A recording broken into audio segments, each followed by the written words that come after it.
ভারতের গুজরাট রাজ্যে চলছে অবৈধ অভিবাসী অভিযান।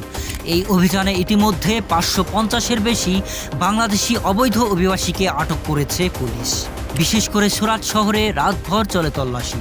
স্থানীয় সময় ২৩ ও ২৪ এপ্রিল রাতভর গুজরাটের বিভিন্ন শহরে এই অভিযান চালানো হয় বলে জানিয়েছে ভারতীয় পুলিশ।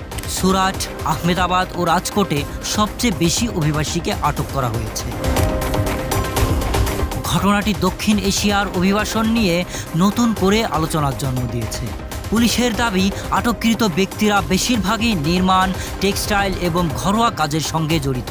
তাদের অনেকেই বছরের পর বছর ধরে ভারতে বসবাস করছিলেন বৈধ কাগজপত্র ছাড়া।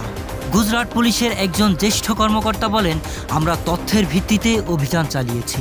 অভিবাসন আইন লঙ্ঘনকারীদের বিরুদ্ধে নেওয়া হবে কঠোর ব্যবস্থা। এ ঘটনায় এখন পর্যন্ত বাংলাদেশ সরকারের আনুষ্ঠানিক কোনো বিবৃতি পাওয়া যায়নি।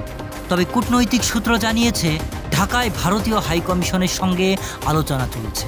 এদিকে বিশ্লেষকদের মতে, সীমান্ত ব্যবস্থাপনায় ঘাটতি, বৈধ শ্রমবাজার না থাকা এবং অর্থনৈতিক চাপে বাংলাদেশিদের ভারতে প্রবেশ বেড়েছে।